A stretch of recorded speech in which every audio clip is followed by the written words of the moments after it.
This call is 2017। now being recorded. चलो बेटा बिस्मिल्लाह रहमान रहीम। 2017 मई जून variant 23। पहला क्वेश्चन है डिफाइन स्ट्रक्चरल आइसोमर। 2 मार्क का क्वेश्चन है डिफाइन स्ट्रक्चरल आइसोमर।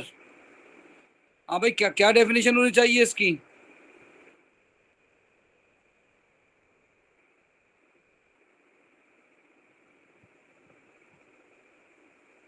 बेटा मेरी आवाज आ रही है? जी सर। ठीक है।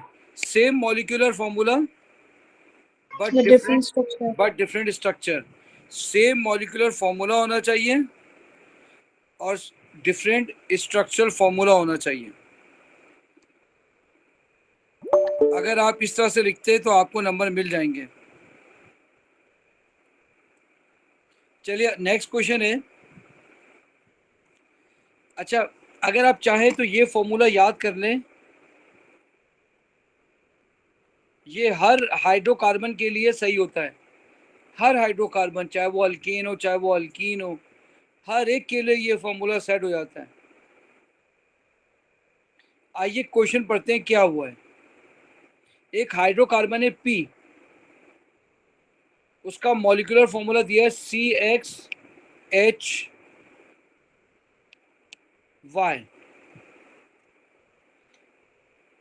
अच्छा, इसका वॉल्यूम दिया हुआ है 25 cm3। टेम्परेचर दिया हुआ है 37 डिग्री सेंटीग्रेड। प्रेशर दिया हुआ है 100 किलो पास्कल। उसके बाद कह रहा है the sample was completely combusted in 200 cm3 of oxygen.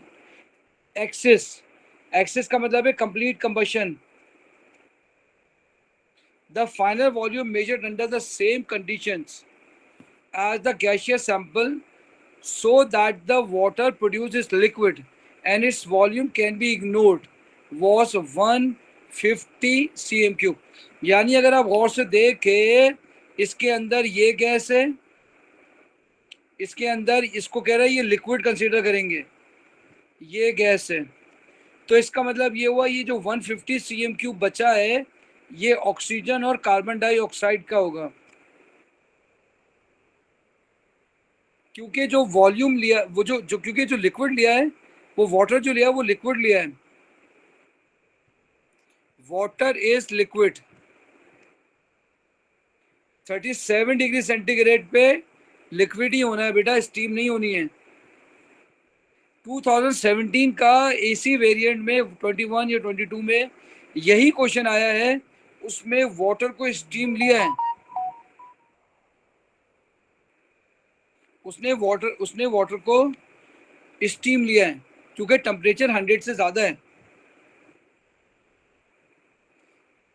अच्छा, आगे कह रहा है treating the remaining gaseous mixture with concentrated alkali to absorb carbon dioxide.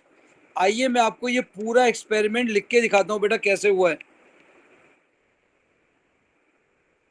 आपने इसके अंदर एक हाइड्रोकार्बन लिया है CXHY।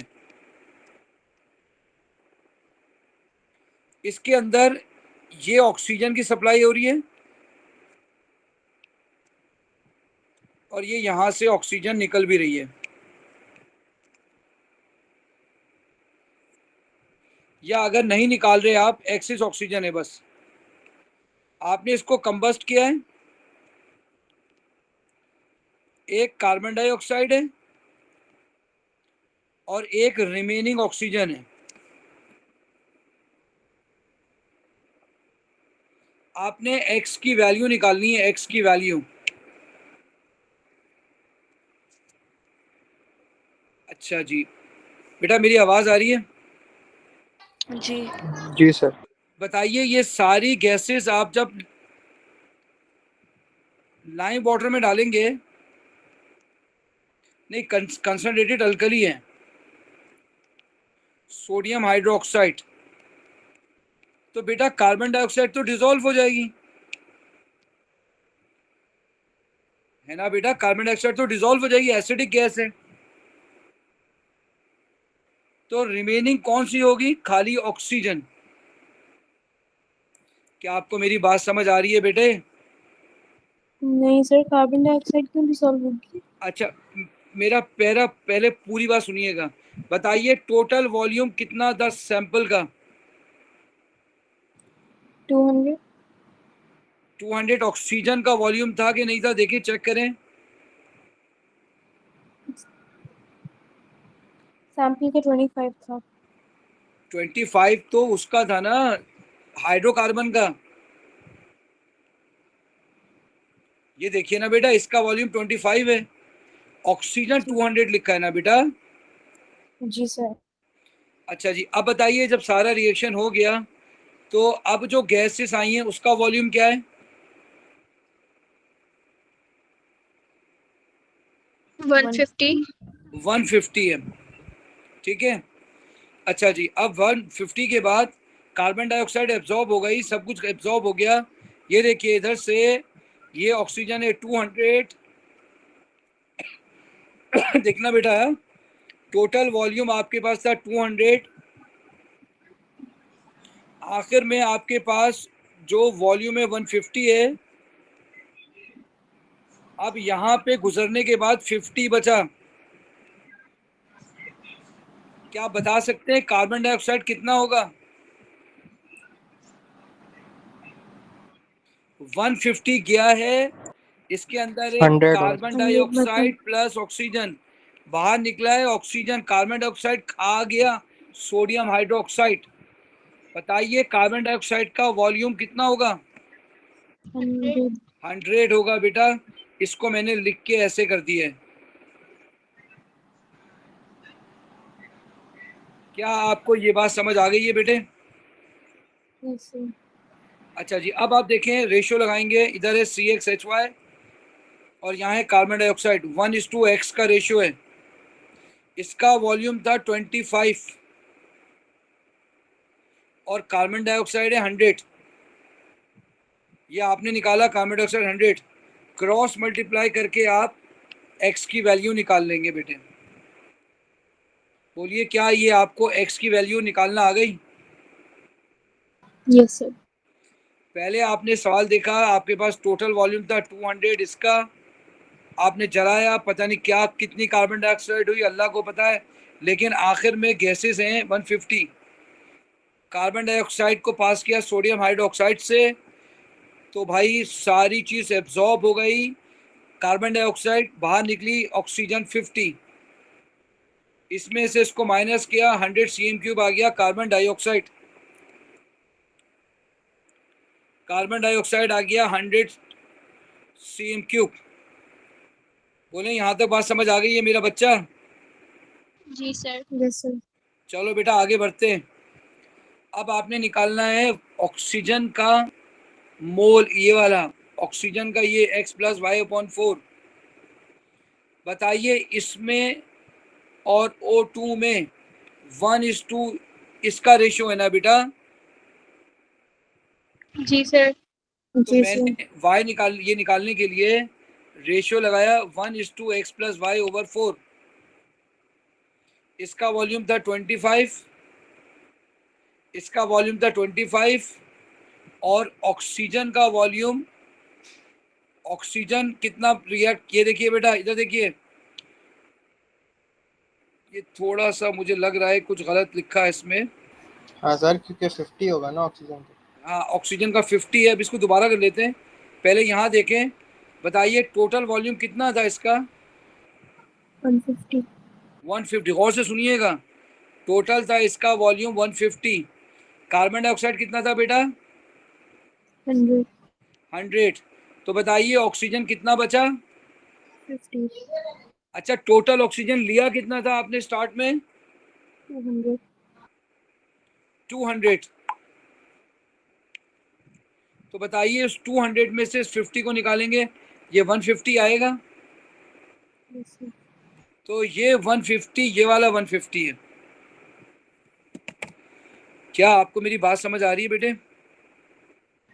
Yes sir.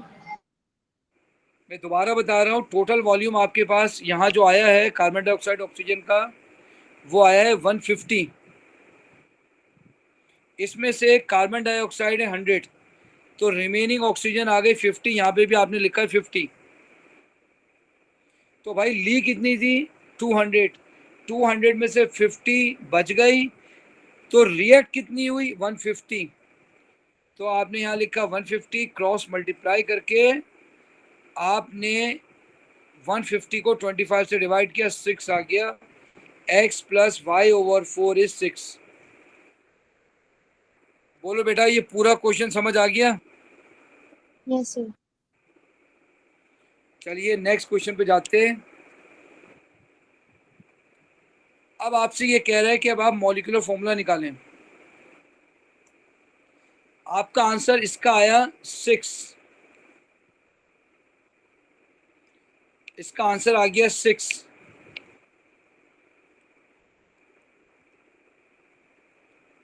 बताइए x का आंसर कितना निकला था बेटे? 4। तो x की वैल्यू पुट की 4। अब यहाँ 4 प्लस हो रहा है, वहां जाके माइनस हो जाएगा। 6 minus 4, y upon 4 is equal to 2, y is equal to 4 2 ज़ा 8। 8 आंसर आ गया बेटे। बोलिए आपको बात समझ आ रही है? Yes, yes, sir. तो इसका मतलब ये हुआ कि ये जो फॉर्मूला है वो आ रहा है C4H8। C4H8। अब इसका एम्पेरिकल फॉर्मूला कैसे निकालेंगे?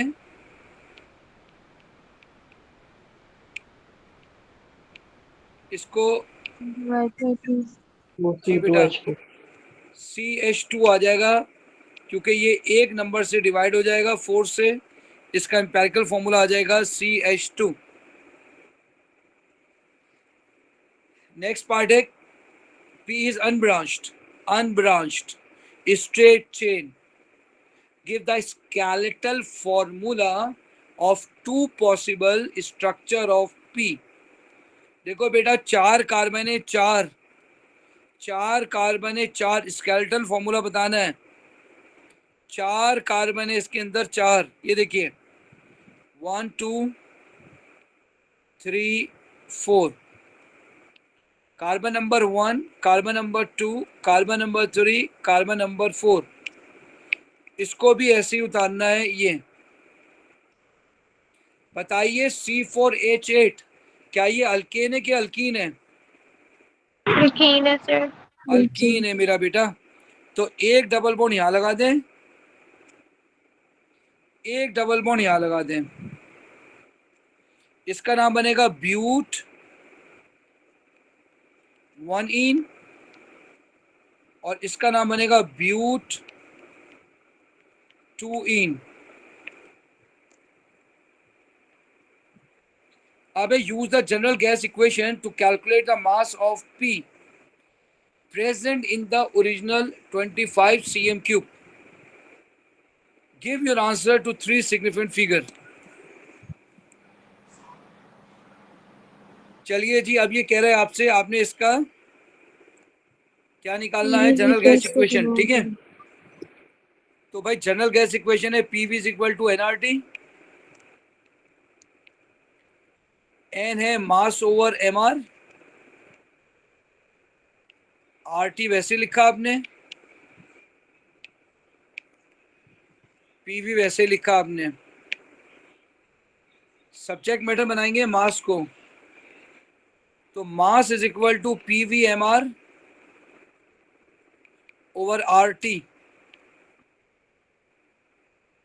PV is equal to M is equal to PV MR over RT।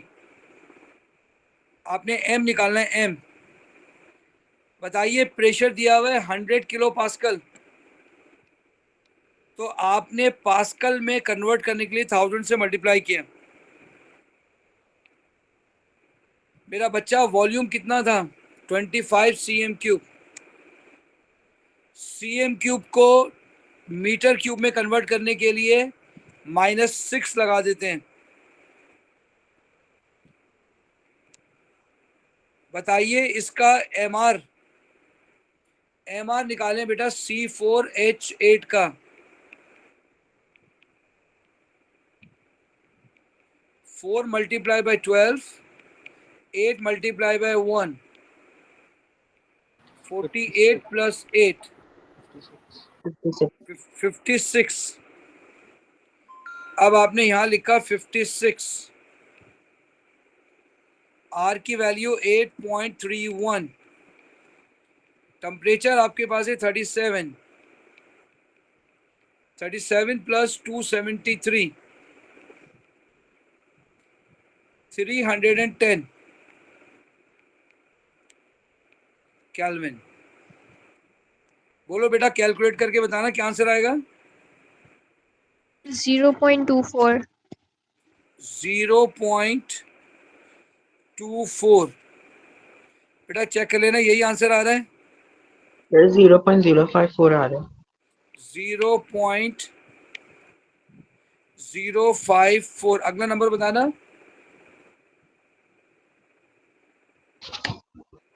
543।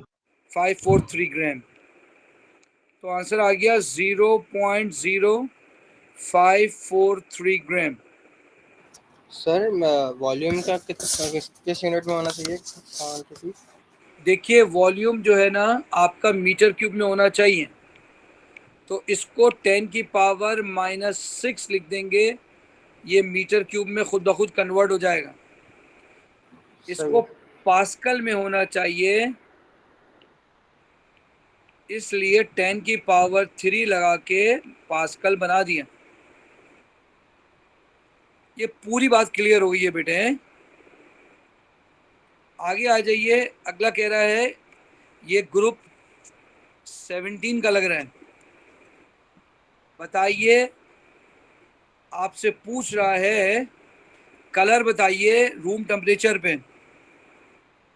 इसने फ्लोरीन नहीं पूछा, मैंने फिर भी फ्लोरीन लिख दिया बेटा। फ्लोरीन येलो कलर की गैस होती है बेटे, आप भी अपने पास लिख लें, फ्लोरीन येलो कलर की गैस होती है। क्लोरीन जो है बेटे, क्लोरीन ग्रीन येलो कलर की गैस होती है बेटा। ब्रोमीन रेडिश ब्राउन होती है बेटे। आयोडीन ग्रे ब्लैक होता है बेटा कलर, और सॉलिड होता है। इसमें इन्होंने एस्टेटिन नहीं दिया हुआ, मैंने एस्टेटिन भी लिख दिया, शाइनी ब्लैक सॉलिड।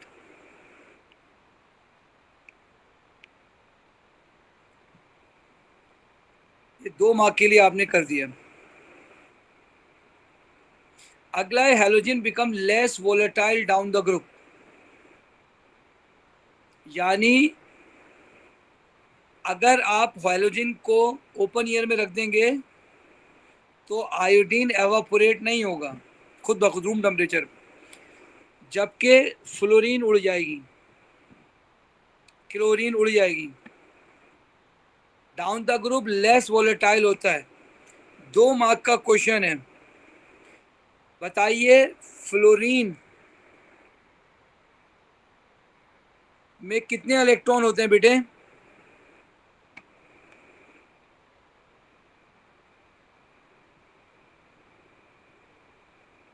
9 + 9 18 इलेक्ट्रॉन होंगे। और बताइए आयोडीन में कितने इलेक्ट्रॉन होंगे।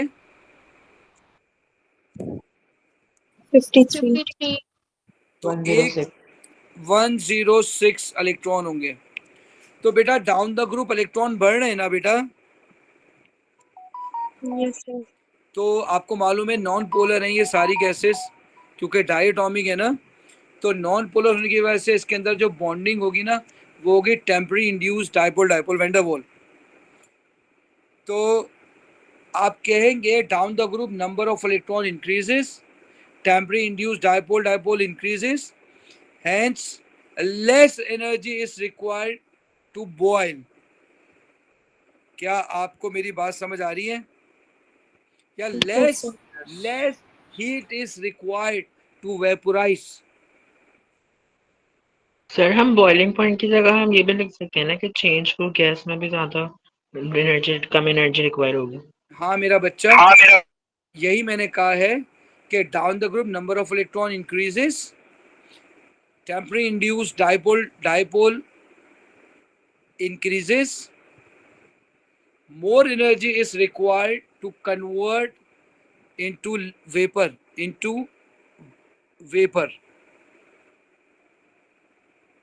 ये लास्ट वाला पॉइंट लिखना जरूरी है। जरूरी नहीं है इस वाली मार्किंग स्कीम में ये लिखा हो, लेकिन और बहुत सी मार्किंग स्कीम में ये लिखा है। जब भी वोलेटिलिटी आ जाए, बॉइलिंग पॉइंट आ जाए, मेल्टिंग पॉइंट आ जाए, ये लिखना जरूरी है। सर वापस रिपीट कीजिएगा। अलिजमा, मैंने कहा है कि फ्लोरीन टू आयोडीन या chlorine to iodine number of electron increases. देखो, अगर ये क्लोरीन भी होता तो इसमें 70 इलेक्ट्रॉन होते या 71 इलेक्ट्रॉन हो, 35 है ना, तो 70 इलेक्ट्रॉन होते।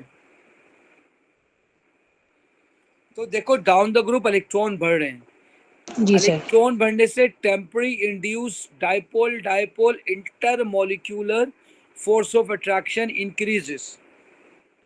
जब ये temporary induce dipole force of attraction increase होगी तो more energy is required to convert into vapour.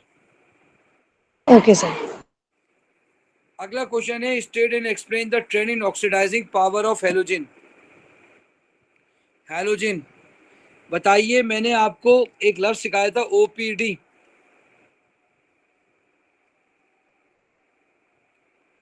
याद आ रहा है? OPD, oxidising power decreases. जी सर। देखिए 3 मार्क का है, गौर से देखिएगा बेटा। पहले तो आपने स्टेट करना होगा, इसने लिखा है स्टेट, उसका 1 मार्क है, एक्सप्लेन करने के 2 मार्क हैं। तो आपने लिखा down the group OPD oxidising power decreases. Oxidising power decreases, 1 number मिल गया आपको ये लिखने का।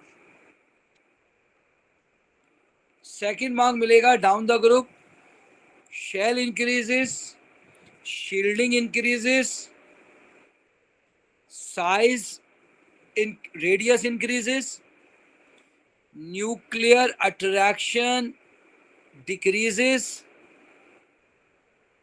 तो power to give electron decreases। बेटा आपको मालूम होना चाहिए ऑक्सीडाइजिंग पावर क्या होती है। ऑक्सीडाइजिंग पावर कहते हैं एबिलिटी टू गिव ऑक्सीजन। बात समझ आ रही है? ऑक्सीडाइजिंग पावर क्या होता है? आप किसी दूसरे को ऑक्सीडाइज करें। Ability to give oxygen, ability to gain electron, ability to gain hydrogen. जब down the group nuclear attraction कम हो रही है तो बताइए एबिलिटी टू अट्रैक्ट इलेक्ट्रॉन कम होगी ना बेटे? Yes, sir. तो जी इसका सर। मतलब है ऑक्सीडाइजिंग पावर भी कम हो जाएगी। तो 1 नंबर मिलेगा ये सब ड्रामा लिखने का।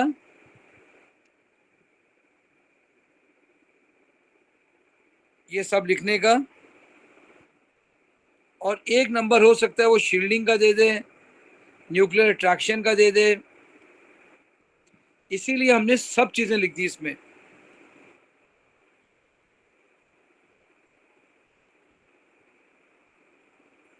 आपको मेरी बात समझ आ रही है?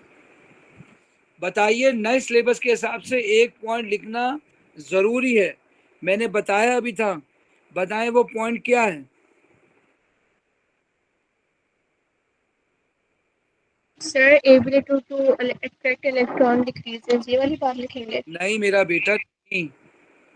मैंने आपको बताया था डाउन द ग्रुप जब भी आ जाए आपने एक जुमला लिखना होगा, प्रोटॉन नंबर। बेटा प्रोटॉन नंबर ही बढ़ रहा है ना, जी सर। तो वो उसकी इंपॉर्टेंस नहीं है। यानी लिखने के प्रोटॉन नंबर डोमिनेटिंग फैक्टर नहीं है। हाँ, डोमिनेटिंग फैक्टर। मैंने एक खास जुमला लिखाया था, क्या आप में से किसी को याद है?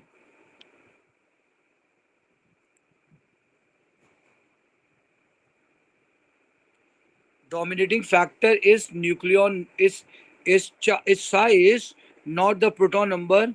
इसमें मैंने आपको एक जुमला लिखाया था ना, हर दफा बताया था, Proton number is not significant. Proton number nuclear charge is not significant. बिल्कुल सही, शाबाश। Proton number nuclear charge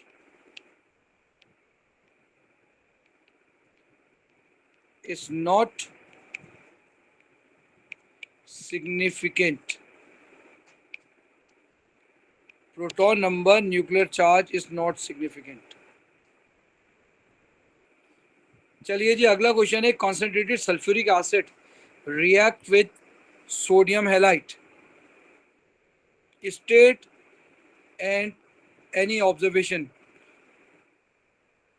would be made on addition of concentrated sulfuric acid. देखो मेरा बेटा, NaCl के अंदर आपने H2SO4 डाला है, HCl बनेगा। बताइए NaCl एक स्टेप देगा और NaBr दो स्टेप देगा, NaI दो स्टेप देगा। क्या ये आप लोगों को याद है ना बात बेटा? NaCl सिंगल स्टेप देता है, NaBr डबल टू स्टेप देगा, NaI टू स्टेप देगा। तो बेटा जैसे ही ये बनेगा आप लिखेंगे वाइट मिस्टी फ्यूम। लेकिन जब आप सोडियम आयोडाइड डालेंगे तो मैं आपको रिकमेंड करूंगा आप ये वाइट मिस्टी फ्यूम ना लिखें। क्यों नहीं लिखेंगे? क्योंकि दूसरे स्टेप में आप देखेंगे ये वाइट मिस्टी फ्यूम आ गए, आयोडीन के आपको आयोडीन निकलना शुरू हो जाएगी, इसमें आयोडीन बनना शुरू हो जाएगी बेटा, पर्पल फ्यूम बनना शुरू हो जाएंगे, इसके पर्पल फ्यूम आ जाएंगे, पर्पल।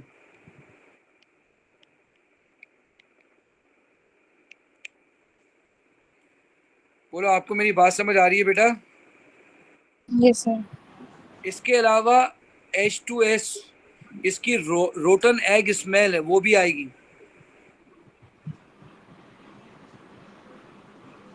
बोलो बेटा बात समझ आ गई है?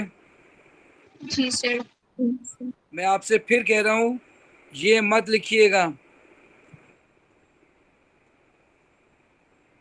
क्योंकि वो तो नजर ही नहीं आएगा ना वाइट मिस्टी फ्यूम। क्या आपको मेरी बात समझ आ रही है बेटा? जी सर। अच्छा, आपने एक प्रैक्टिकल किया था, उसमें यही आपने एक इक्वेशन की थी, ये देखिए ये वाली, मैंने आपको समझाया भी था। इसका एक प्रोडक्ट और भी हो सकता है, वो है सल्फर। अगर कभी भी एग्जाम में सल्फर दिया हो ना तो येलो पीपीटी ऑफ सल्फर लिखेंगे। अगर कभी भी आपने देखा इक्वेशन में H2S नहीं है, सल्फर है, तो आप लिखेंगे येलो पीपीटी ऑफ सल्फर। चलिए आगे बढ़ते हैं। अगला क्वेश्चन है, give reason for the difference in observation is 1 in 1 and 2। तो 1 में और इसमें क्या फर्क है? मेरी बात गौर से सुनिएगा मेरा बच्चा। HCl single step. अब ये जो HI है ना, HI गौर से देखिएगा बेटे, HI सल्फर को कहता है, सल्फर भाई आपकी ऑक्सीडेशन स्टेट +6 है, मैं इसको कम कर दूंगा और +6 से मैं इसको -2 कर दूंगा, मैं आपको रिड्यूस करूंगा सल्फर भाई। क्यों? क्योंकि मैं एक रिड्यूसिंग एजेंट हूं।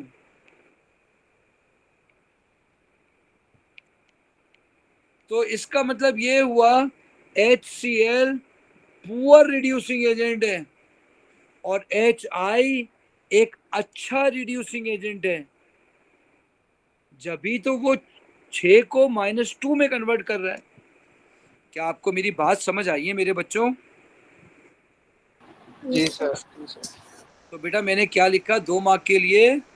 मैंने लिखा HCl is weak oxidizing, weak reducing agent. बेटा रिड्यूसिंग एजेंट मैंने बताया ना आपको, हाइड्रोजन हैलाइड क्या है? रिड्यूसिंग एजेंट है। ये पुअर रिड्यूसिंग एजेंट है। आपको याद है ना, rest in peace, down the group reducing power increases. Iodine एक अच्छा रिड्यूसिंग एजेंट होगा।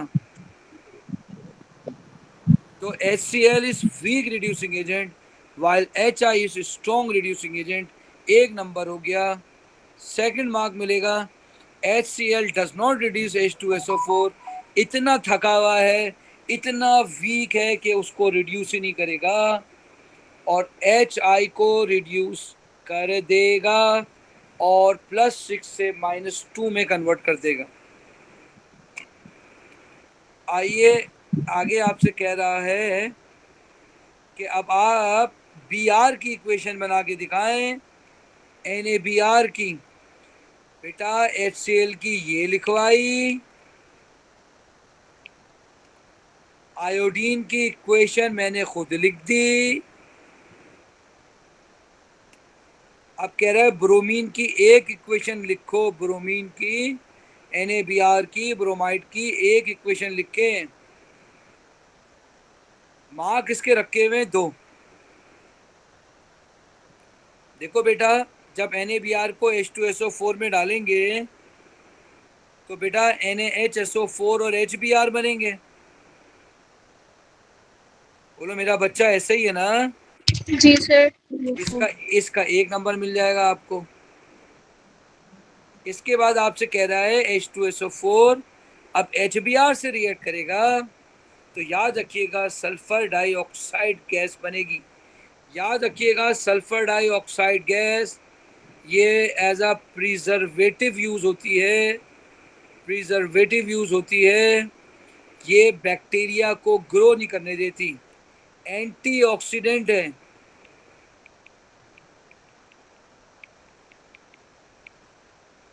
आपने लेस का पैकेट लिया, उसके अंदर सल्फर डाइऑक्साइड भरी हुई थी। अब उसके अंदर आलू के अंदर था बैक्टीरिया। बैक्टीरिया कहने लगा मुझे ऑक्सीजन चाहिए, लेकिन उसमें जितनी भी ऑक्सीजन थी लेस के अंदर वो सल्फर डाइऑक्साइड खा गई। एंटीऑक्सीडेंट है, तो लिहाजा बैक्टीरिया मर जाएंगे, बैक्टीरिया रेप्लिकेट ही नहीं होंगे, उनकी ग्रोथ ही नहीं होगी।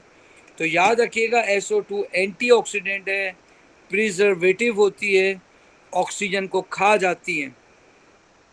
ये पास पेपर में आया हुआ क्वेश्चन है।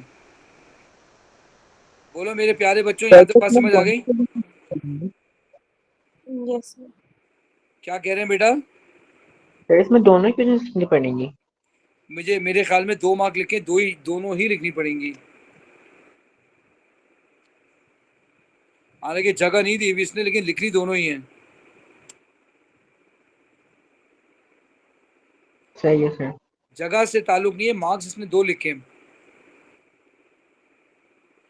चलिए अब आपके पास NaCl और NaI है, ठीक है।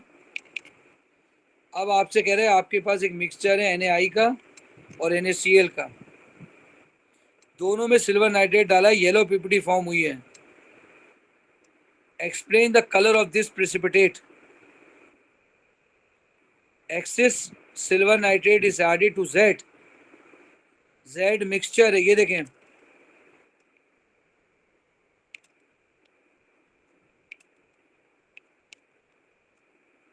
ये देखें, इसमें NaCl है प्लस NaI है। आपने इसमें डाला है सिल्वर नाइट्रेट। बताइए क्लोरीन कौन सा कलर देगा बेटा? येलो ग्रीन वाइट, वाइट देगा, वाइट। और येलो जो है वो आयोडाइड की वजह से आ रहा है। और ये देगा येलो, ठीक है बेटा। आपको मेरी बात समझ आ रही है? Yes, sir. ठीक है। अच्छा जी, उसके बाद ये कह रहा है, अभी इसका आंसर लिखते हैं। Explain the colour of this. बताएं क्या लिखें? So yellow color is due to the iodide present, maybe. Sir ठीक है, AgR थायराइड का येलो कलर का। बिल्कुल सही है। आप लिखेंगे Ag plus ion reacts with I minus ion to give yellow PPT.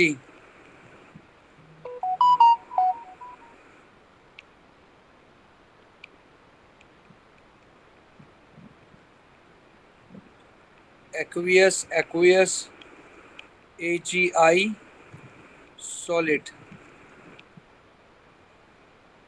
Yellow PPT. अब आपने एक्सेस अमोनिया डाल दी है, बताएं मास डिक्रीज क्यों हुआ होगा? कौन सा प्रेसिपिटेट डिसॉल्व हो गया होगा?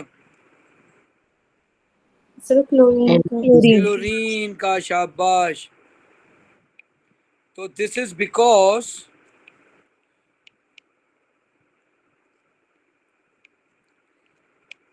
AgCl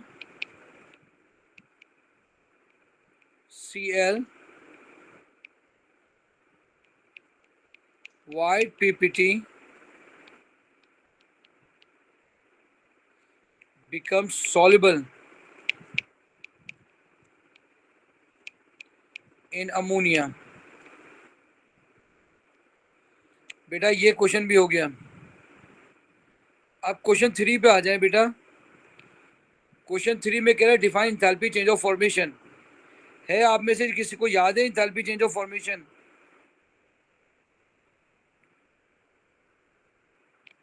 चलिए मैं लिख देता हूं एंथैल्पी चेंज।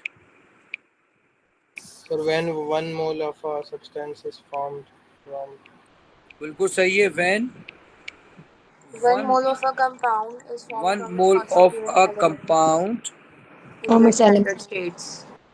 ठीक है, इज फॉर्म्ड। बेटा आप में से बहुत कम लोगों ने ये लिखा था जब ये डेफिनेशन पूछी थी, फ्रॉम इट्स एलिमेंट। ये लिखना बहुत जरूरी है, फ्रॉम इट्स एलिमेंट। बताइए 3 मार्क का है या 2 मार्क का है? 2 मार्क का। तो फिर ये 2 मार्क में ये लिखना जरूरी है, दे आर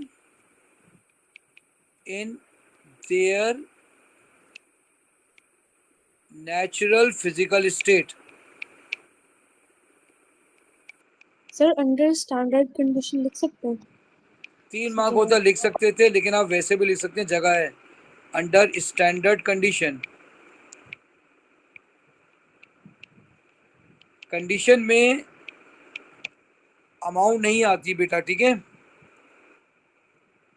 स्टेट आती है, स्टेट स्टेट स्टेट। आपने ये लिखना जरूरी है, they should be natural physical state. जैसे पानी लिक्विड है, स्टीम ना ले लेना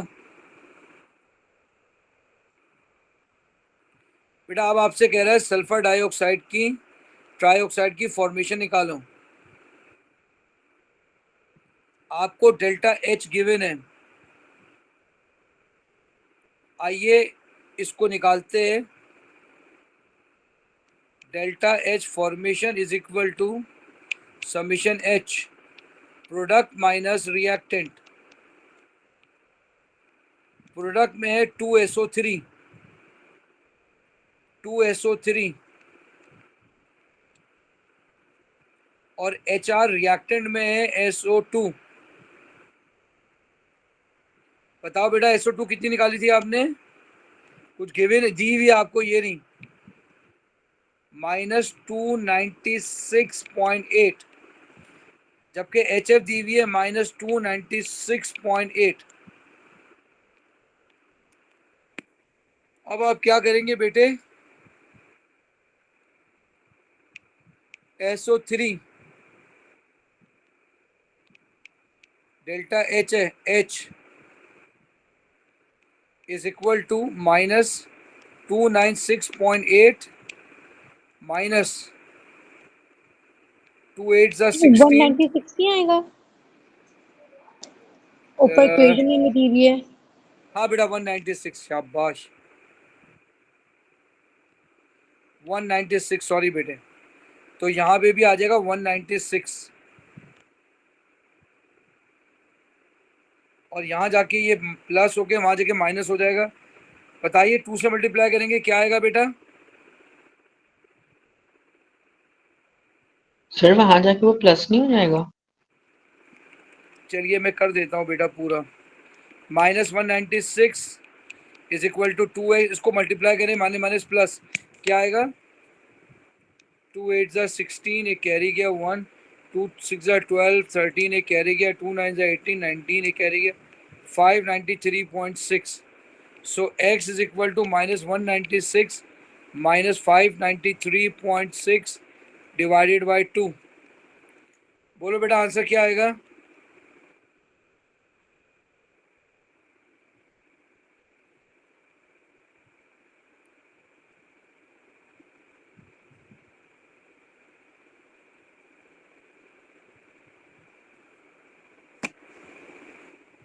बेटा आंसर बताएंगे क्या आएगा?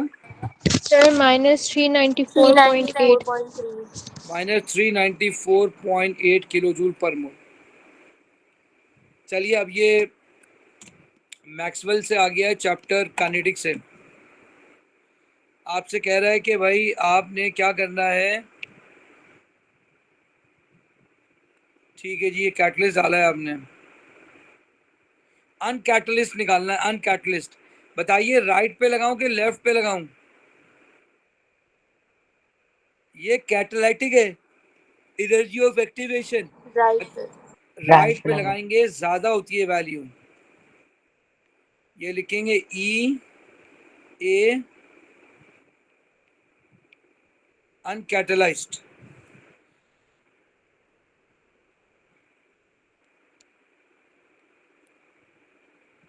बताइए कैटलिस्ट के फायदे क्या हैं? 2 मार्क का है। एक्टिवेशन जी। Speeds of low the rate of activation energy, different pathway, alternative. बेटा ये रेट को फास्ट करता है, ठीक है। बताइए ऊपर वाला जो रिएक्शन है, और से देखिए कितने टेम्परेचर पे हो रहा है? 150. क्या 700 पे नहीं हो रहा? Sorry, sir. 700. जी सर। 700 पे हो रहा है। तो अगर आप कैटलिस्ट डाल देंगे तो आपको रेट फास्ट हो जाएगा, रेट फास्ट हो जाएगा, तो इकोनॉमिकली आपका फायदा हो जाएगा, जल्दी जल्दी प्रोडक्ट बनेगा। रेट ऑफ रिएक्शन increases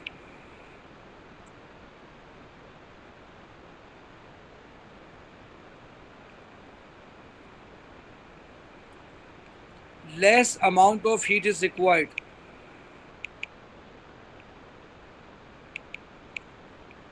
जब कैटलिस्ट डालेंगे तो हीट कम चाहिए होगी। अब सेकंड पॉइंट लिखेंगे, catalyst provide alternate route with lower energy of activation। catalyst provide energy of activation, बेटा क्या कराएगा? catalyst provide alternate route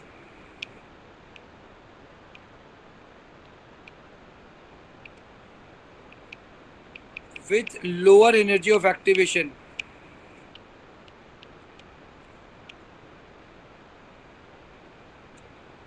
पूरे बेटे ये बात समझ आई है बेटे? जी सर। जी सर। तो एनर्जी कैटलिस्ट डालने से क्या होगा? एनर्जी ऑफ एक्टिवेशन कम हो जाएगी, more molecule attain this energy, more particles attain energy of activation. जब एक्टिवेशन कैटलिस्ट डालेंगे एनर्जी ऑफ एक्टिवेशन कम हो जाएगा, तो जो जो ढीले पार्टिकल है वो भी प्रोडक्ट में बन जाएंगे। बोलो बेटा, बात समझ आ गई है? Yes. बताइए, प्रेशर बढ़ाने से रेट पे क्या फर्क पड़ेगा और यील्ड पे क्या फर्क पड़ेगा?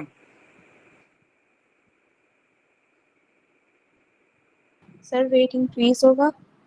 देखिए पार्टिकल्स, आपने देखें, आपने कहा है कि state explain how an increase in pressure rate increases. बताइए, SO2 से SO3 बन रहा है, सल्फर बैलेंस है, ऑक्सीजन बैलेंस नहीं है। इधर 2 लगा देते। Sir, वो देखिए अब half लगा दो वहाँ पे. हाफ भी लगा सकते हैं, वो भी सही है, हाफ लगा देंगे तो भी सही है।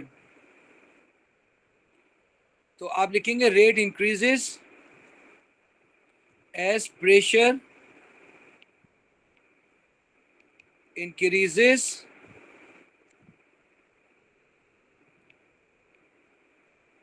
equilibrium moves toward lesser mole site।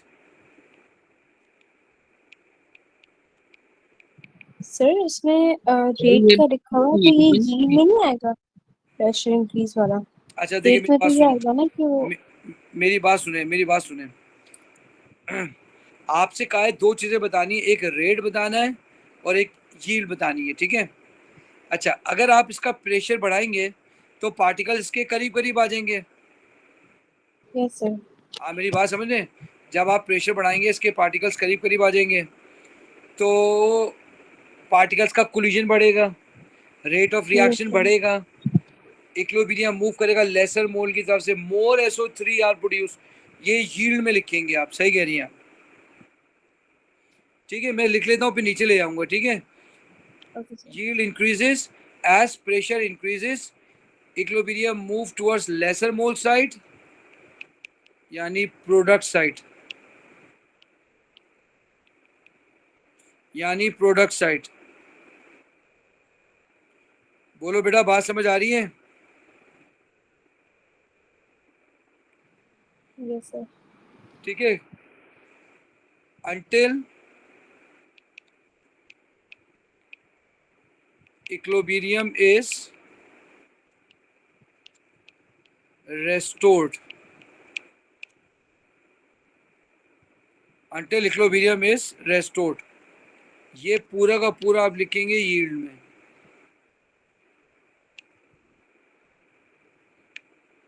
अच्छा, रेट में क्या लिखेंगे? As pressure increases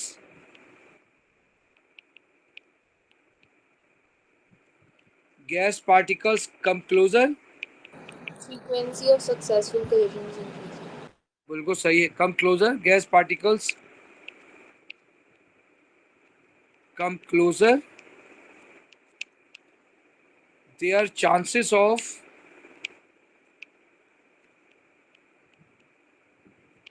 successful collision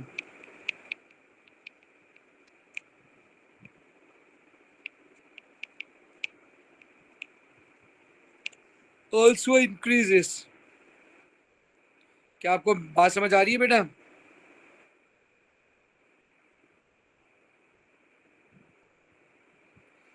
इसलिए रेट इंक्रीज होगा। As a result rate increases. चलिए आगे बढ़ते हैं। अब आपको इसने एक न्यूमेरिकल दिया हुआ है, इस न्यूमेरिकल को सॉल्व करना है। आपसे कह मोल निकालो SO2 के, SO3 के। आपसे कह रहा है मोल निकालो। आपको मेरी बात समझ आ रही है बेटा?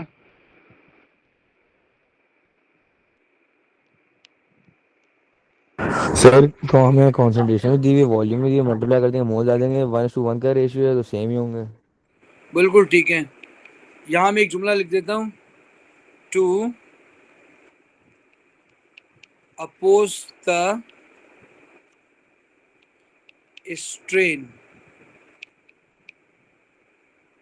Caused by pressure. जगह थी इसलिए लिख दिया बेटा। चलिए वापस आते हैं। आपको SO2 का क्या दिया हुआ है? 1 मोल दिया हुआ है। SO2 का 1 मोल दिया हुआ है। ऑक्सीजन का भी 1 मोल दिया हुआ है। चलिए इंशाल्लाह मेथड से करते बेटा। 2SO2 plus O2 reversibly give 2SO3। पहले लिखेंगे इनिशियल अमाउंट, इसकी 1 है, इसका 1 है, इसका 0 है। फिर लिखेंगे चेंज,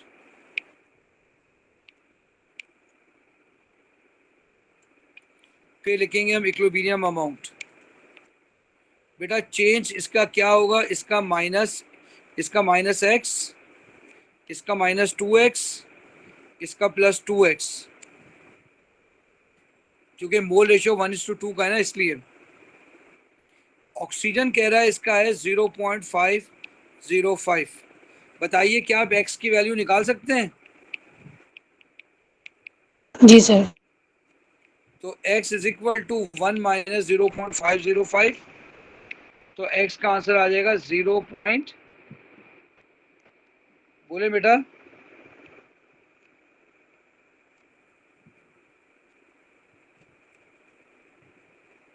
बोलो बेटा क्या आ रहा है? 0.49। 0.495 मोल। तो आपने x की वैल्यू निकाल दी 0.495। तो यहाँ लिखेंगे 0.495, यहाँ लिखेंगे 0.495 मल्टीप्लाई बाई 2, यहाँ भी लिखेंगे 0.495 मल्टीप्लाई बाई 2। बताओ बेटा 2 से मल्टीप्लाई करके 1 में से माइनस करेंगे क्या आएगा?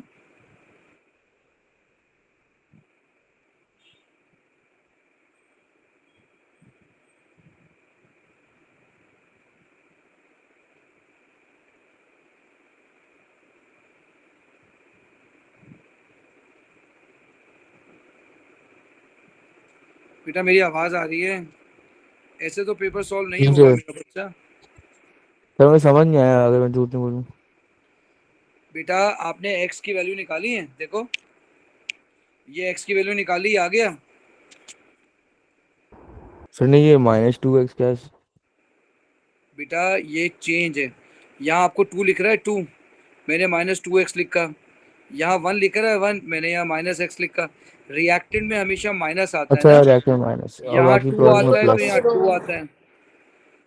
अब आप मुझे प्लीज इसको माइनस करके 0.01 कितना बेटा? 0.01 0.01। और इधर क्या आएगा बेटा?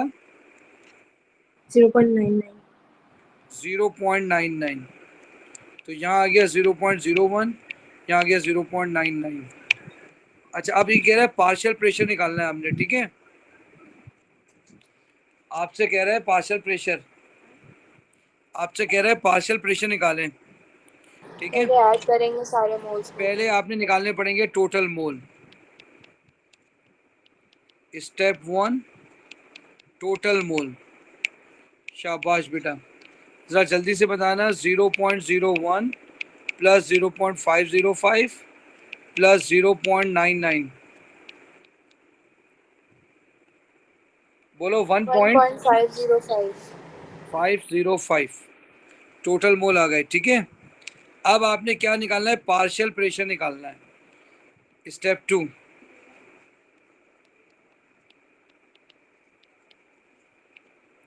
partial pressure of O2 is equal to mole of O2 divided by total pressure,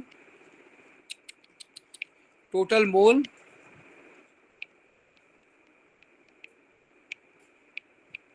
multiply by total pressure, total pressure। ये निकालना है। मोल कितना है? 1.505। नहीं नहीं नहीं नहीं नहीं नहीं नहीं नहीं 0.505 होगा। हाँ, ऑक्सीजन के मोल कितने बेटे? 0.505 0.505। बिल्कुल सही है। और टोटल प्रेशर कितना दिया हुआ था? 1.5 into 10 power 5. बिल्कुल सही है बेटा, 1.5 इंटू 10⁵ बोलो बेटा क्या आंसर आएगा?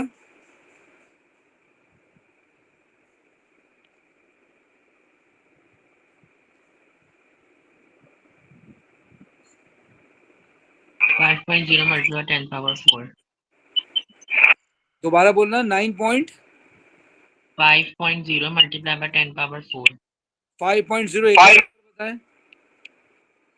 5.03 मल्टीप्लाई बाय 10⁴ पास्कल आ गया आपका आंसर, 5.03 इंटू 10⁴ पास्कल। चलिए अब ऑर्गेनिक पे अभी नहीं आ रहा, अब केपी निकालने को कह रहा है। सबके पार्शियल प्रेशर गिवन है, सबके पार्शियल प्रेशर गिवन है, तो आपने पहले इसकी वो लिखनी पड़ेगी equation. Partial pressure of product, ऊपर था स्क्वायर, नीचे था पार्शियल प्रेशर ऑफ SO2 का स्क्वायर, फिर है partial pressure of O2। Product upon reactant करते हैं बेटा। अब आपसे कह रहे हैं आप केपी निकालो इसका। अच्छा ऊपर दिया हुआ है आपको, डायरेक्ट वैल्यू पुट करें, निकालें। 9.10 इंटू 10⁴ का स्क्वायर, 8.42 इंटू 10⁻², ऑक्सीजन 6 इंटू 10⁴। बोलो बेटा कितना आ रहा है? सर डिनोमिनेटर में भी स्क्वायर आएगा। डिनोमिनेटर में भी स्क्वायर आएगा, ये आ गया।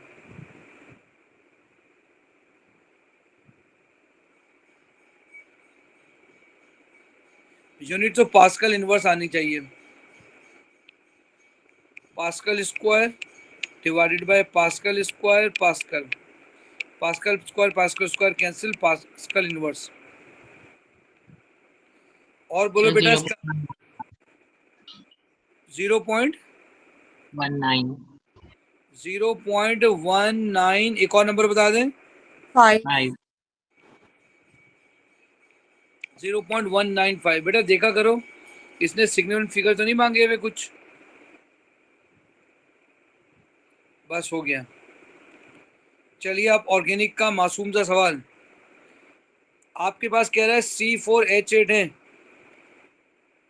3 मॉलिक्यूल है C4H8 के, ब्रोमीन डाला है, ठीक है। NR स्ट्रक्चर आइसोमर ऑफ, एक दूसरे के स्ट्रक्चर आइसोमर है। बताएं वो कौन सा प्रोसेस होगा जिससे आप ABC निकाल लेंगे C10 से? सर क्रैकिंग से। क्रैकिंग ही है। आप C4 लेंगे, C10 लेंगे, H22, इसको हाई टेम्परेचर हाई प्रेशर डालेंगे, C4H8 बनेगा। ये अल्कीन है, एक अल्केन बनेगा C6H14। देखिए बैलेंस हो गया, ये क्रैकिंग से बन गया ये। अब आपसे कह रहे हैं आप इसका स्ट्रक्चर बनाए, स्ट्रक्चर देखिए, CH डबल बॉन्ड CH गौर से देखिएगा कैसे बना रहा हूँ, टाइम कैसे सेव कर रहा हूँ बेटा, ये देखिएगा। एक और स्ट्रक्चर बनेगा CH, अब डबल बॉन्ड यहाँ आ जाएगा।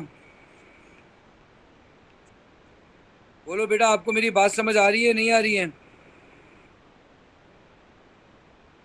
Yes, sir. ये आपके पास 2 स्ट्रक्चर मैंने बना दिए हैं। अब तीसरा स्ट्रक्चर कैसे बनेगा ये देखना है। अब आप 2 कार्बन का स्ट्रक्चर बनाएं ऐसे, 3 कार्बन का स्ट्रक्चर ऐसे बनाएं और इधर ब्रांच लगा दें। सर हम इसमें डिस्क्रीट फॉर्मूला बना सकते हैं? नहीं बेटा, इसने स्ट्रक्चर बनाया है, हम पहले स्केलेटन बनाते हैं फिर करते हैं, स्केलेटन आसानी हो जाएगी। देखें 1 2 3 4, एक डबल बॉन्ड यहाँ बनाया, 1 2 3 4, एक डबल बॉन्ड यहाँ बनाया, 1 2 3 बनाया और डबल बॉन्ड यहाँ बनाया। अब देखें ये होता है CH2, डबल बॉन्ड ये होता है CH, फिर CH2, फिर CH3। अब कितना आसान है, ये होता है CH3, CH3 ऊपर वाला होता है CH, डबल बॉन्ड ये होता है CH, ये होता है CH3, ये होता है CH2, ये होता है खाली कार्बन। अब इस पर दो ब्रांच लगी हुई है CH3 की। बोलो बेटा, आपको बात समझ आ गई है? यस। सर एक मिनट, क्वेश्चन के ऊपर दिखाया ना, ऊपर सवाल। सर एक और जो आप सही है बता सर। दें, स्केलेटन बनाना तो आगे इसके बाद जो आपने बताया। तो ये देखिए ये, वाले में CH2 के बाद डबल बॉन्ड नहीं बनेंगे? हाँ अगर आप डबल बॉन्ड ना बनाए तो भी सही है, अगर डबल बॉन्ड बना लें तो भी सही है, कोई ऐसा इशू नहीं। मैंने दो में बना दिए, तीसरे में जानबूझ के नहीं बनाया था ताकि आपको हर तरह की चीज़ समझ में आ जाए। ये नहीं, डबल बॉन्ड दिखा भी सकते हैं, नहीं भी दिखा सकते हैं। ये CH2 होता है, ये CH होता है, ये CH3 होता है, ये CH3 होता है। अलीजबा बात समझ आ गई है? जी sir, thank you. Geometrical isomerism की डेफिनेशन बतानी है, ठीक है? सेम मॉलिक्यूलर फॉर्मूला,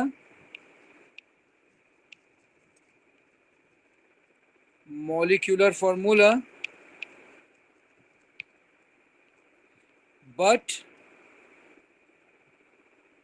बताएं क्या होगा? Same molecular formula but different.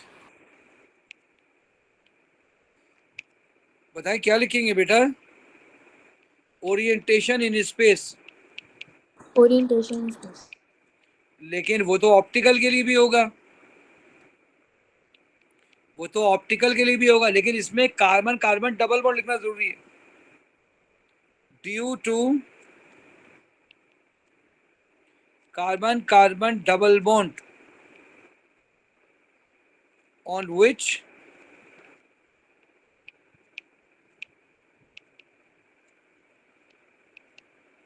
two different groups are attached। क्या आपको ये बात समझ आ रही है?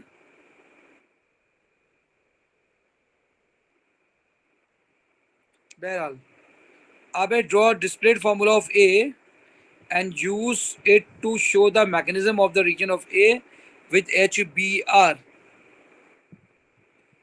बेटा A क्या चीज है?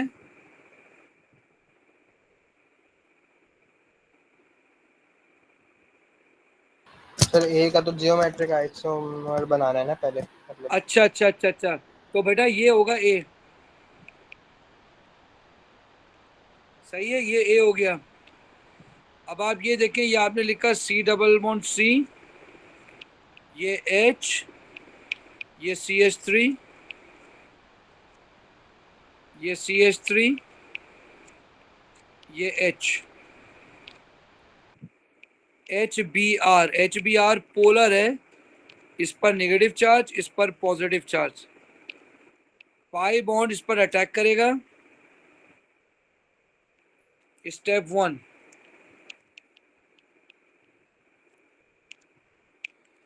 फिर क्या होगा ये देखें, आपने दोबारा कॉपी किया,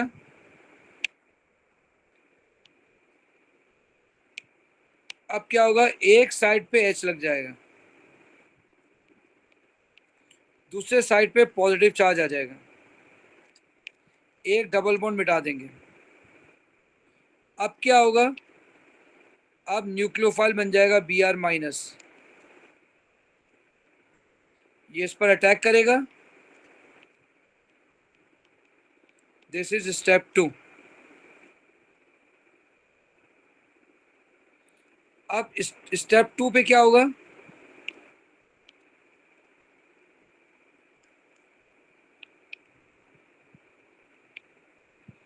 इसको दोबारा लिखा आपने,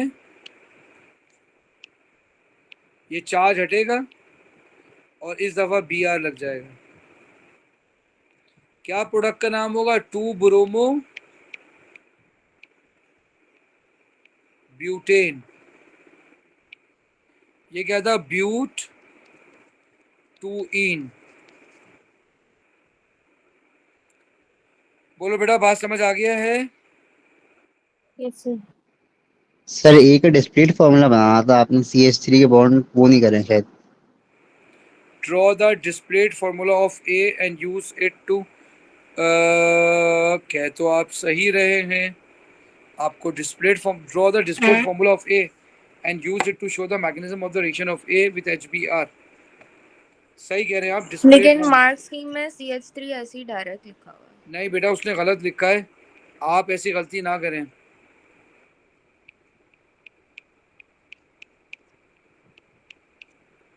ठीक है, आपने ऐसी गलती ना करें।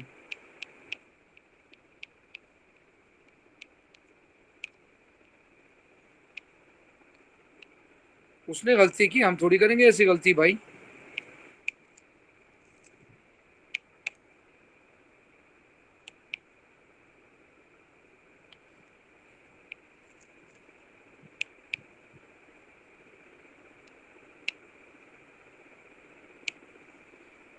बेटे आप सही है? जी सर। शाबाश।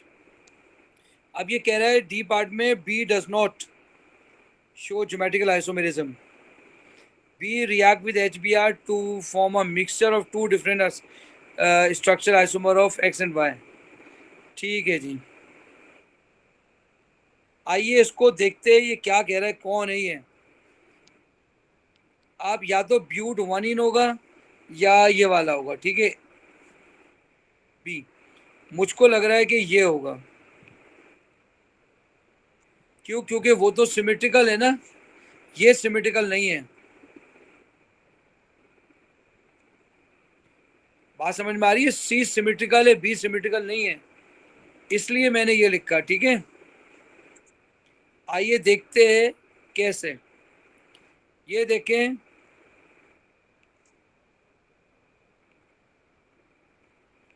ब्यूट 1 इन सर आप लिया। दोबारा बता सकते हैं कि बी क्यों आपने चूज किया उसको? मैं अभी बता रहा हूँ आपको। देखें, ब्यूट 1 इन, ब्यूटीन 1 लिया। अब इसमें HBr लेना है। इसके बाद 2 ऑप्शन है, या तो यहाँ जाएगा या यहाँ जाएगा Br। देखिए पहला ऑप्शन ये है, पहला ऑप्शन ये है बेटे,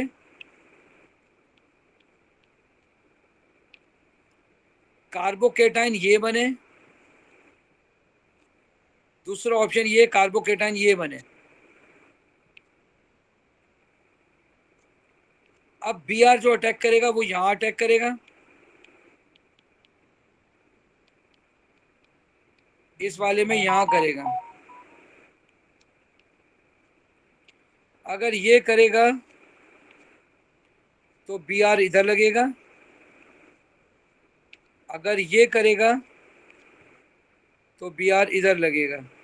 बताइए इन दोनों में से ऊपर वाले में Br अंदर है या नीचे वाले में Br अंदर है? नीचे वाले पे। तो बेटा ये मेजर होगा, ये माइनर होगा। एक और रीजन है, ये सेकंड डिग्री, ये फर्स्ट डिग्री है। तो बताइए इन दोनों में से x, ये कार्बन नजर आ रहा है आपको? कार्बन, बोलो बेटा, आपको बात समझ आ रही है? ए x has a carbon centre, तो ये x आ गया, ये y है। चलिए अब हम बताइए कार्बन सेंटर किसे कहते हैं? Central carbon with 4 different A substituents. carbon which contain 4 different groups। चलिए बेटा ये एक हो गया। Name B. बी का नाम क्या है बेटा? ब्यूट 1इन। ब्यूट 1इन। अब ये कह रहा है जो एक्स बना है उसको बना के दिखाइए। सुबह भी मैंने यही क्वेश्चन कराया था। ये देखें, एक ये बनाया, फिर आपने वेज बनाना है, ये याद कर लें आप। फिर ये बनाना है आपने, और फिर ये।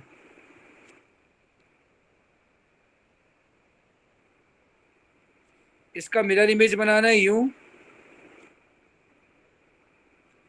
पहले से याद करके जाओ बेटा, पहले से ही।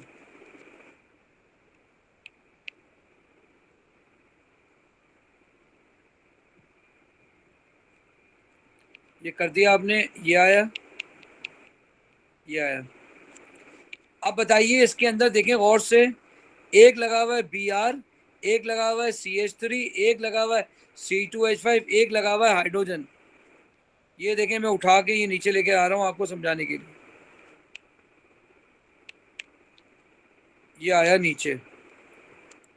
ये देखें, एक लगा हुआ है Br, एक लगा हुआ है हाइड्रोजन, एक लगा हुआ है C2H5, एक लगा हुआ है CH3। अब आप इसको पढ़ेंगे क्लॉकवाइज, बनाएंगे एंटी क्लॉकवाइज। ये देखें Br ये रहा, फिर है C2H5, आप लिखेंगे C2H5, फिर लिखा हुआ है हाइड्रोजन, आप फिर लिखेंगे हाइड्रोजन, फिर लिखा हुआ है CH3, फिर आप लिखेंगे CH3। मेरा बच्चा, ये कहलाते इनेंशियोमर। बीच में आपने लगाया हुआ है मिरर। ये सुपर, ये मिरर इमेजेस हैं।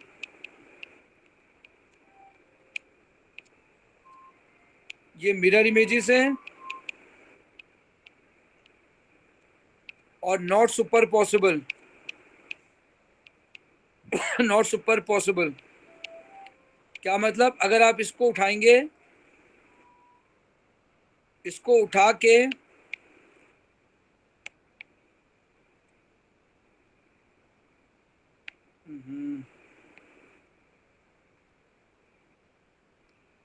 अगर आप इसको उठा के इसके ऊपर लेके आएंगे, देखें सुपर पॉसिबल नहीं हो रहा ना। Br के नीचे Br है मेरा बेटा, लेकिन CH3 के ऊपर C2H5 आ रहा है ना। बोलो बेटा। Yes sir.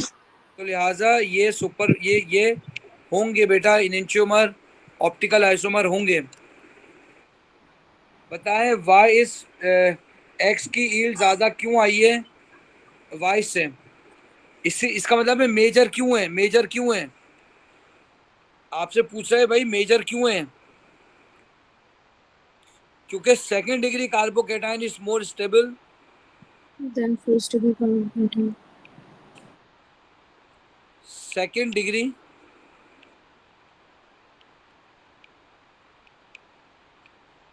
Carbocation is more stable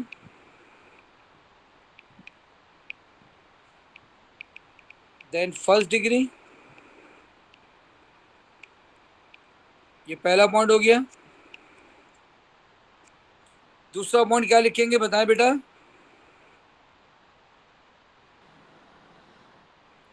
Because of positive due to शाबाश शाबाश, बोलो। Electron donating, inductive effect, positive inductive. Donation एक अच्छी चीज है, तो ये पॉजिटिव आई इफेक्ट कहलाएगा। याद करने का तरीका है plus I inductive effect Of alkyl groups. Of alkyl group. शाबाश, हर एक में यही आंसर लिखना है। अब सी का तो होता ही नहीं है। सी जो है डज नॉट शो, मैंने ऊपर बता दिया। इसका नाम लिखना है सी का।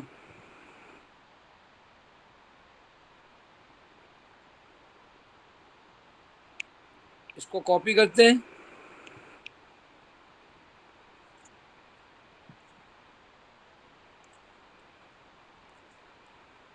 ये आ गया सी।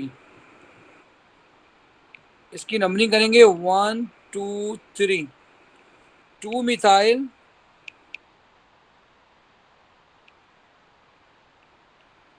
prop 1 ene. Abe, draw the displayed formula of the each of the structural isomer produced by the reaction of C with HBr. फिर displayed formula बना रहा है. किसके बनाने हैं बेटा? इसी के ही बनाने हैं, इसके ही बनाने हैं बेटा.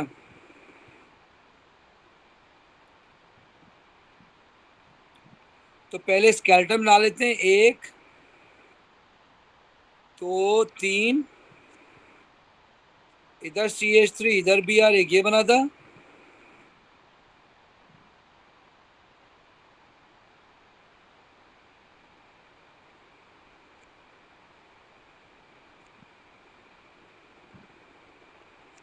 एक इधर Br बना था.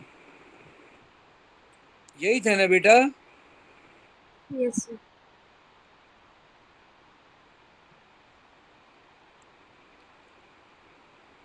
अब ये कह रहा है कि चले मैं करके दिखा देता हूँ बजाय इसके. जल्दबाजी किस चीज़ की है?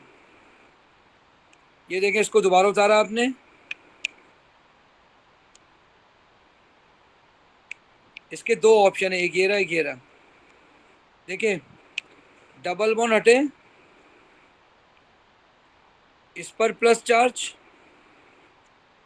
और इस पर प्लस चार्ज.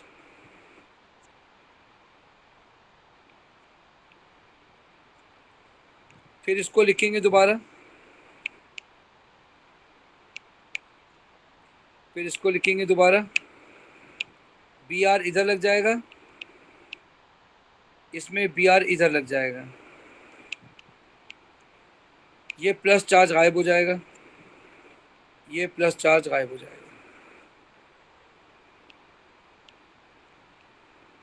बोलो बेटा, ऐसा ही है ना मेरे प्यारे बच्चों? Yes, sir. देखो, मैंने पूरा वही का वही उतार के लिखा है. तब आओ इसका स्ट्रक्चर फॉर्मूला उतारते हैं पहले वाले का. ठीक है, देखो ये रहा CH3, फिर ये रहा कार्बन, फिर ये रहा कार्बन, फिर ये रहा कार्बन और फिर ये रहा Br. मैंने हाइड्रोजन नहीं फिल किए. अब दूसरे वाले पे आ जाओ. ये रहा कार्बन, ये रहा कार्बन, ये रहा कार्बन, ये रहा Br और ये रहा कार्बन. अब 1 2 3 1 2 3 1 2 3 4 1 2 3 4 4 वैलेंसी सबकी पूरी कर दी आपने बेटे. सबकी 4 वैलेंसी पूरी कर दी. 1 2 3 4 1 2 3 4 1 2. मेरा बेटा, मैं चाहूँ ना 1.25 घंटे में ही कर दूँ ख़त्म, लेकिन मेरा बेटा, मैं आपको मेरे साथ पास पेपर करने में और बाकी सॉल्व में फ़र्क है. मैं आपको डिटेल चीज़ कराता हूँ बेटा. बेटा देखना, मार्किंग स्कीम में यही लिखा है या वही CH3 वाला लिखा है? नहीं, ऐसे ही लिखा हुआ खुला हुआ. बस ठीक है बेटे. बेटा कुछ पूछना है आप लोगों ने, वैसे किसी ने?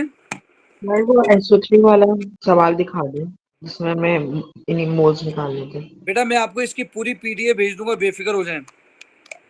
सर मेरा एक सवाल था सर, वो ऊपर जो आपने एक B और C में डिफरेंशिएशन किया था, सिमेट्रिकल था, तो वो मतलब सिमेट्रिकल कैसा था?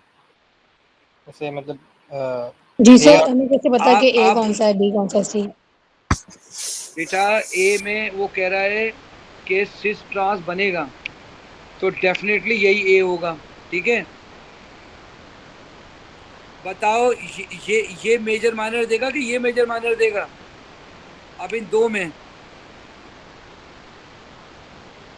ये देगा ना मेजर माइनर.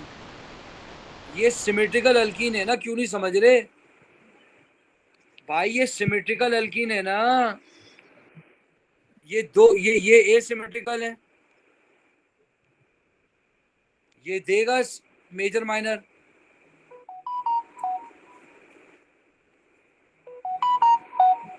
मेरे ख्याल में बात समझ आ गई होगी. चलो बेटा, मेरी क्लास एक और. ठीक है सर, मैंने आपको कुछ क्वेश्चंस भेजे हैं व्हाट्सएप पे, प्लीज फातिमा, मैं इंशाल्लाह कल रात में क्लास रख रहा हूँ 12 बजे. ठीक है, ओके. इंशाल्लाह देखो तुम लोग रात भर जाग रहे हो, मुझे मालूम है, ठीक है, तो रात में क्लास जी, रखेंगे इंशाल्लाह, ठीक है।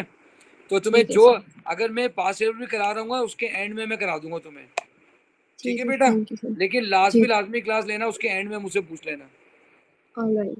अल्लाह ठीक है। हाफिज़। चलो बेटा, अल्लाह हाफिज। अल्लाह हाफिज। अल्लाह हाफिज।